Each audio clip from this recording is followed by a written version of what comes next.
Real talk, real leaders, and real results. We're cutting through the noise to show how credibility, connection, and consistency builds brands that endure. So whether you're an overwhelmed digital marketer, a business owner trying to stand out, or a thought leader ready to just level up, welcome to the long game. Because building something that lasts takes heart. So let's welcome your host, Jeremy Knopf and Jessica Suter. Let's go. Yay, happy Tuesday. It is long game day, and I'm very excited to bring on the one and only George Witcher of Now Marketing Group, talking about what is working in websites and for websites in 2026. He is part of the Now Marketing Group team and does a ton of great development for our clients. So first and foremost, welcome you, George. Thank you so much for having me. I'm so happy to be here, everybody.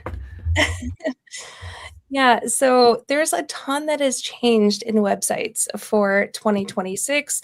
I know we've worked with a ton of clients and just telling them about like all the updates that are happening, and with the evolution of AI and search and all the things, but you have been at the forefront of this. So yeah, what is the biggest changes that you're seeing in web in 2026? That is a great question. And the thing is obviously everyone was expecting this answer. AI is changing the industry right now, and it is just it's a whole different world from when it was a few years ago. But really, especially for code, the change that is happening for that, I think it's just one of the most amazing things I've ever seen. The biggest shift I've seen in code in my entire career. This Jeremy and I were talking, and I've been doing this for about like 20 years now. Yeah, I was like, oh, I've been doing it since I was 13. And he's like, well, I have no idea how long that's been. For a while. It's definitely been a while. My gray's showing, but it definitely is just, it's a big, huge change in the industry, and I'm so here for it because it's just it's been trained on things that developers have gone out on the internet on websites like Stack Overflow, and they've run through all those issues and kind of things that all those headaches that developers sit there and bang their heads against the table to try to figure out, and it's kind of knows a lot of those things. So that shift has just been huge for development in general, but for even just the everyday consumer on websites, the content and just getting recent content, but that's also a double-edged sword, and being authentic and true to your business and who you are, and what separates you from just everybody else. You can't just be a plumber and say, call me for plumbing. You want to say, I'm a family-oriented business, and if you have emergency services, call me. Unless you're Roger Wakefield.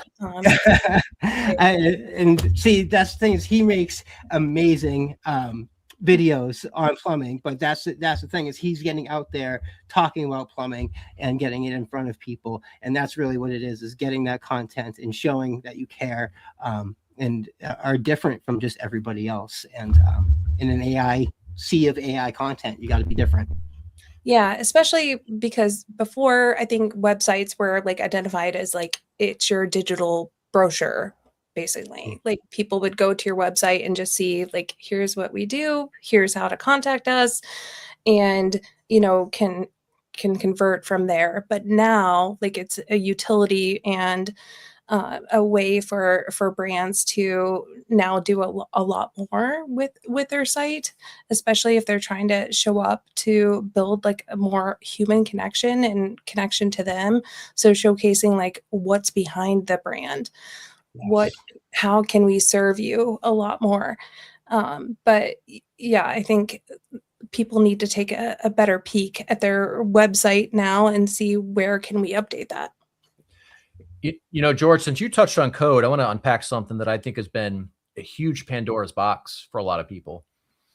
This whole vibe coding concept. I look at it from the perspective of if you don't know what you're looking at or you don't know what you're looking for, that's a really easy way to get into a big problem, right? You can create this thing that's like, oh, hey, it works great for me, but it doesn't work on everybody else's computer, right? That's So, classic. It works on my screen, you know. right. So talk about some of the things that you do, because I know you do some vibe coding, you can use that, but you've got the background to understand what you're looking at, and you can go into the code because there's no such thing as vibe debugging yet. So let's talk about some of the pitfalls people can make if they are using AI to kind of vibe code their websites, and what are some of the problems that can happen from that? The problems, large bills, very excessive large bills. I've heard of Amazon S3 bills in the hundreds of thousands. Like it could be absolutely catastrophic if you're not careful. But I will say, people kind of expect me to be like anti vibe coding. I actually love it because it's bringing in a whole bunch of people, and it's something that can be kind of boring and kind of nerdy. I'll be honest. I love it. I'm a nerdy person. I enjoy that stuff, but a lot of people don't. And it's bringing a lot of people into this industry, and they're having fun with it. And that's the only thing you hit the nail on the head, Jeremy, is understand the basics of it. Just if you can understand that, it's enough to really get along in vibe coding. And then you can say, no, I didn't ask that, do this instead, because that's a lot of the times AI is wrong. It can really be wrong with what you're trying to ask it to do. You need to be very specific, and you can't always do that unless you have an understanding or background in it. At Social Media Week Lima a few years ago, we actually joked about that the junior developer is going to be replaced by AI, and we're pretty much there. Honestly, the junior developer is getting replaced by AI, and it is doing a great job because the seniors are using AI as if it was a junior developer, and getting things done. And I love it. I've been getting more work done in the last few years than I have in solving problems that I've been like, I don't even know how this, couldn't even figure it out. And then I had AI figure it out for me. And I'm like, and that's the best part of it, is I can read the code. So it showed me what I did wrong. And I was like, oh, that was it. Like it just, mine exploded. Just, it's great, but it's so exciting to see all that stuff and see where it's going. And I'm so excited for the future and the developers it's going to bring. Yeah, AI is definitely changing the game, especially as it relates to like search and getting to a website. Now I think more people are using AI and some of the social channels like Instagram and TikTok. We talked about like in our team huddle, like how 60% of website searches now are not ending up in a click. Like they're just looking at AI. Yeah. Like how can websites be built for better accessibility and viewability and clickability when AI is involved? See, that's the thing, is there's a lot of different ways people are searching for your website and finding it in these days. They're using AI to find it. They're using TikTok. They're using Google to do it. It's not just all search engines there. So they're really doing a lot of different things than they used to. And really, as far as just getting like indexed by these things and everything, it's really just keeping your content open and accessible to everybody out there, and keeping it fresh.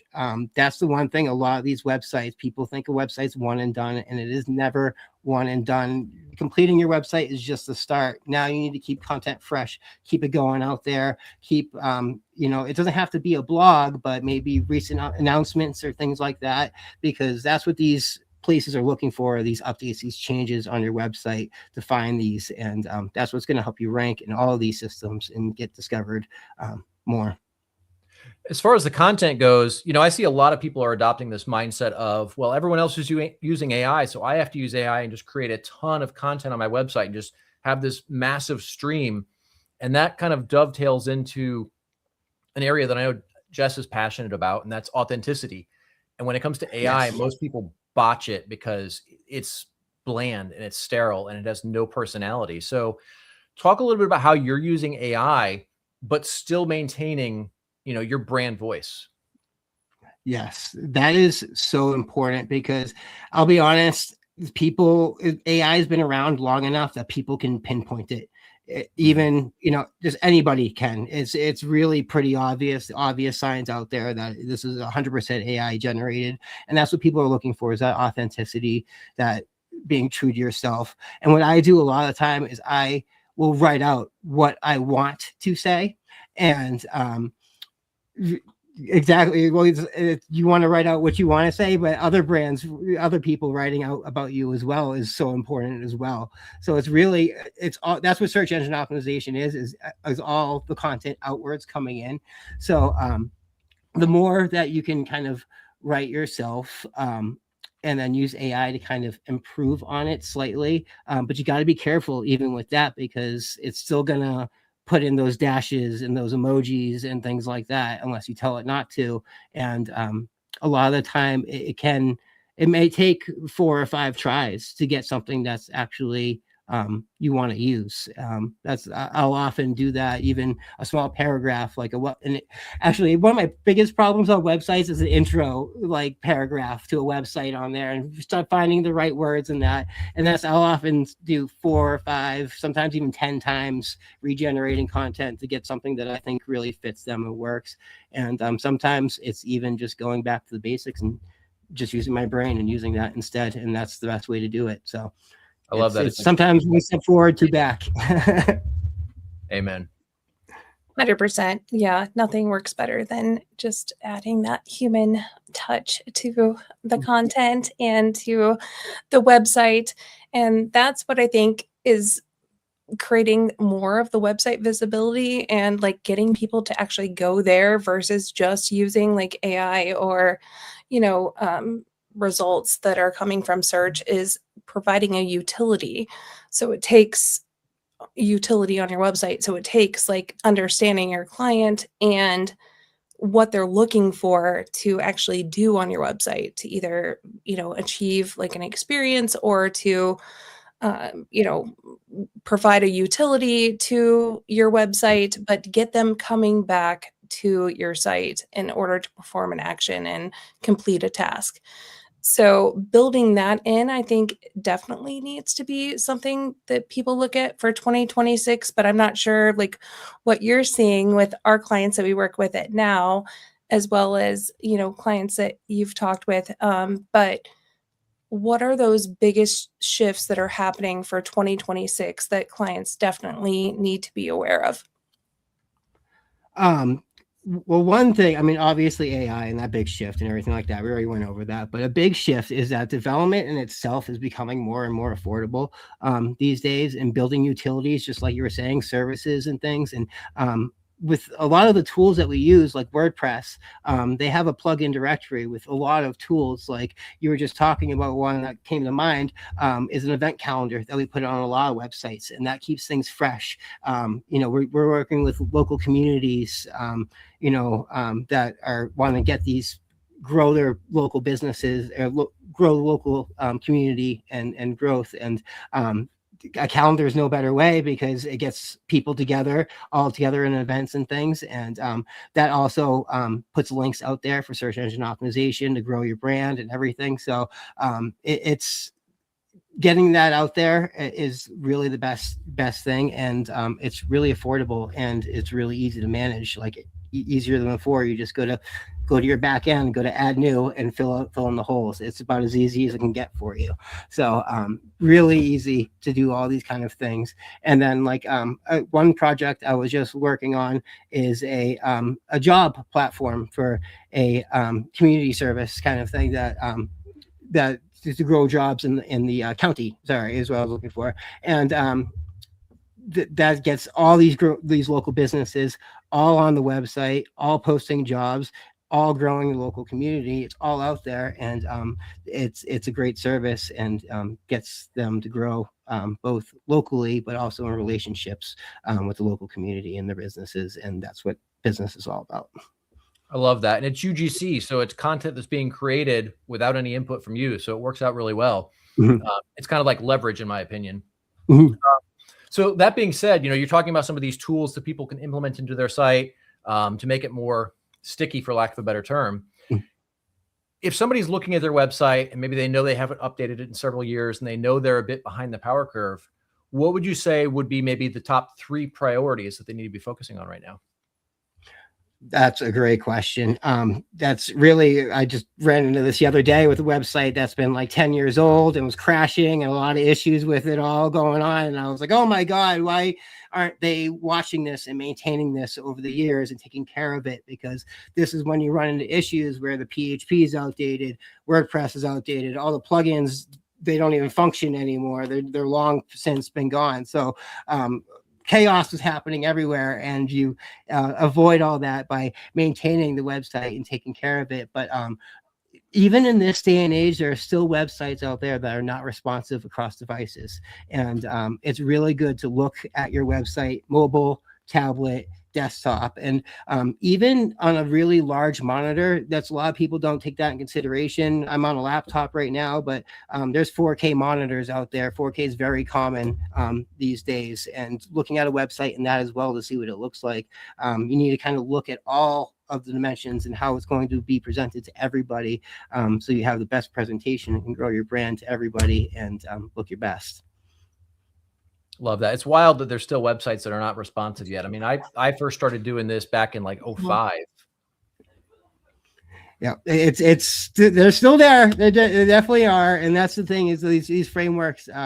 Now, I mean, if you updated your website in the last 10 years, it would be responsive. They're mobile first frameworks usually, so they prioritize mobile over the other ones. Or really, it's not like prioritizing it; it's just built for the mobile first and then goes bigger. So, and that's how important it is, because most people are looking at your website on your phone. You know, it's how it's happening these days.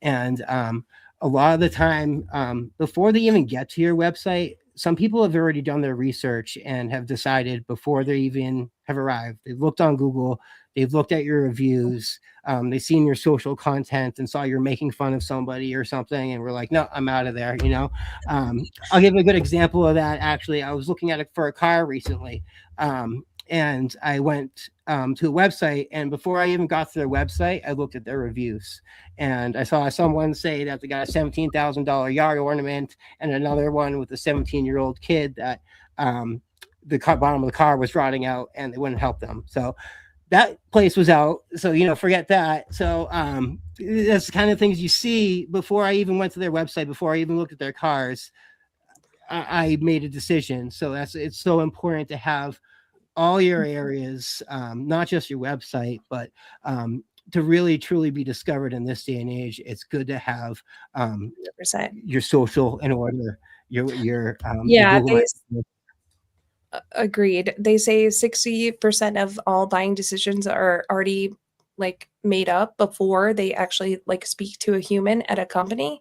And like what Angela was saying, like your reviews matter, like what is Yes. shared, you know, on Google, as you're mentioning, and what's on social, like in the dark social, like where people are asking each person that they know, like, hey, who would you recommend for a car or for something else? Like they're having those conversations in the background, and we want to give them a reason to talk about us as companies.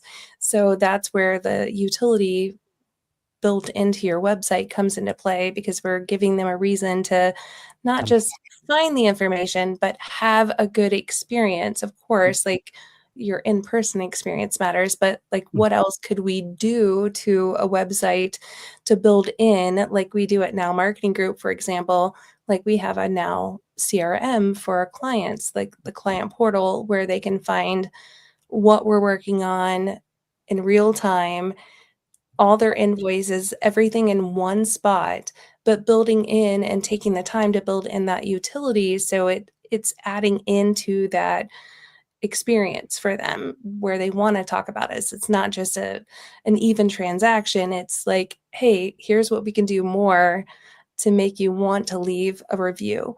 Do you have any other client examples potentially like that we've worked on or that you've worked on where clients have built in utility-based experiences in their website, and what we can look into 2026 for? Yes, I have one. that comes to mind, maybe not the best thing to mention, but a good friend of mine, Republic Ammunition, he is sells ammunition, and he has a certain he has his own products, but when he didn't have enough coming in, he decided to do drop shipping, and that fills up a lot of the hole that a lot of people may not be running into to fill their hole in their e-commerce website and those downtimes and things. But we also kind of, after we did that, he added so many products, we started making it much more customizable to and easier to find things to build a better user experience. So if I was going to say anything for 2026, it's definitely think about your user experience and how are they coming to your website, and put yourself in their shoes, and how is it going to make this easier for the customer, because that's it. You need to kind of Eli 5 and explain it like I'm 5. You need to make it as easy as possible, and make yourself show up really the best that you can. I love that. What are some of the things that you see where people can kind of simplify things, right? We've got all these tools at our disposal now. It's really easy to overcomplicate things. So where do you see people going wrong there? That is honestly a great follow-up question to all these services and things like that. In web, I know you said you did development and stuff. You've probably heard the expression KISS. Keep it simple, stupid. That's it. That's really it is. If you don't have to complicate it, and you're better if you're not going to do it. In development, we always say if there's a way they're going to screw it up, they're going to find a way. So that's the way you save yourself, is by keeping it as easy as possible. And it is nice to do these services and things like that, like putting a calendar on your page and everything to make, it does draw traffic and build them in, and maybe adding like a blog or something to keep that content fresh. That's not overcomplicating it, but having to do fancy mailers or anything that, it can work in the certain circumstances, but you don't have to overcomplicate it. Sometimes less is more, that's why I always say is start really small, and then we'll go up from there. Let's do the basics, and then we can always grow. One area that I see people overcomplicate it a lot is with the contact form. Do you have any advice on best practices there? Really, they're going to say what they want: name, email, phone, message, and then security, honeypot, and a reCAPTCHA, some kind of that or something, because I can tell you right now, that is the bane of my existence, stopping spam on the internet. I do everything to stop it, and it is just such a headache. And they're always changing things and making my life a nightmare. But again, keep it simple, stupid. And one other field is sometimes nice to have is, how did you hear about us? And even just keeping that an open-ended, it doesn't have to be a checkbox like some of them do or anything, but just to let us know, because that's sometimes good to know. And that's not information you're going to hear right out of the, the bit in the message field there. So love it. Agreed. I know we've also helped a lot of our clients like simplify just their content on their site and make it more visual as well. Photos, videos, simplifying like all the content, so it's not just paragraphs and paragraphs of reading, because people want to kind of skim and get the gist without reading a ton on their site. But doing that, but also looking at the analytics and seeing like how their site, where their site's being found, like where are they tracking, where are they getting the traffic from, and how can we improve upon that? So can you speak a little bit to like how brands can best monitor like their traffic as well to improve their site? Like if there's areas, but maybe they haven't updated yet, like we're talking about the contact form and, the content, but where they can improve? Absolutely. And I think Angela in the comments mentioned it, but Google Analytics is by far the best source to get the trail. Okay. That's the thing, is that Google Analytics is going to tell you a story. It's plain and white. Data doesn't lie, and it's going to tell you where you need to go, where you need to improve on, and what you can do with it. And it's going to really tell you that story. But a lot of the times what you can do is like look at your referral sources, and you can see where it's coming from, and then maybe you wrote a blog post, and maybe that's getting indexed by ChatGPT a lot, and that tells you that, you know what, this is actually really important. Maybe I need to A, update this one, and B, maybe write some more articles on the subject because it seems to be important and getting picked up. And that's how you're going to help yourself grow and expand on that in the future. But it's like, if you have normal content on your website, you don't really have a blog or anything like that, sometimes just refining your content that you already have and just looking at your About Us and seeing what you can do about that. Maybe your intro to that contact us page is just call me, and maybe it needs to be something a little bit more, makes you want show that you care, that you're authentic. Yes, exactly. Because people are going to contact you if you just have a contact form there, but it just makes you want to reach out to someone more and work with someone more when you show that authenticity and that care, and maybe share a little bit yourself. Like I said, a family-oriented business kind of thing. That sells to a lot of people, and it's just who a lot of us are. We're just family-oriented people. So that's it. It's just being authentic. So you're saying a website's never done, George, right? Never. Just build it and they will come.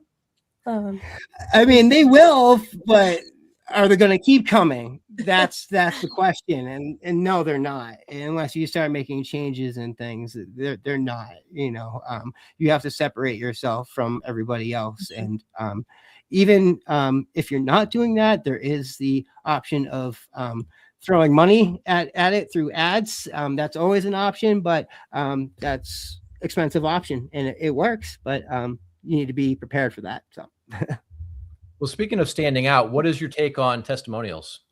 I know a lot of people handle that very poorly. Yes, and that is huge, because that's what people are looking for. Again, those reviews that I was looking at, that's what they're going for. If I'm not on Google and I see a testimonial, I'm going to look at that on their website. Granted, it's probably always a 5-star. If they're putting it on the website, they're filtering out the 1-stars and all those ones. But it really, that's the stuff I'm going to read, and that's the stuff I'm going to look at. Is authenticity in this day and age is just so important, because we're in a sea of just AI content and crud, I'll put it that way, out there. And it's you got to separate yourself, and the way to do that is to be authentic, which is what we're going to talk about. I'm going to talk about at my talk at Social Media Week Lima. I'm talking about separating yourself from this world of AI, and how to really stand out and make a difference with your website. Love it. Love it.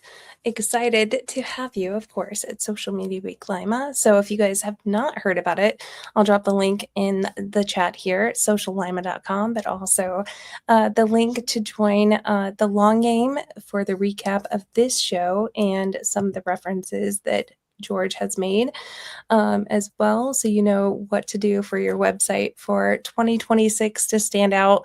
But George, if you had 3 additional tips of what people should focus on, if they only had like 3 things that they really need to hone in on to update their website for 2026 and the shifts that have been made, what would you say that those are? That's a great question, and it's funny. It comes down to not website development stuff. It's your brand and your message, and really just what separates you from everybody else. What makes you different, that you can't just be the plumber, or your family oriented plumber. Are you focus on quality of service?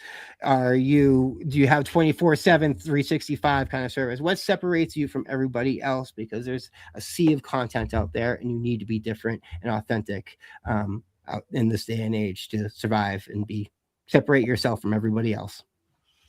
Absolutely.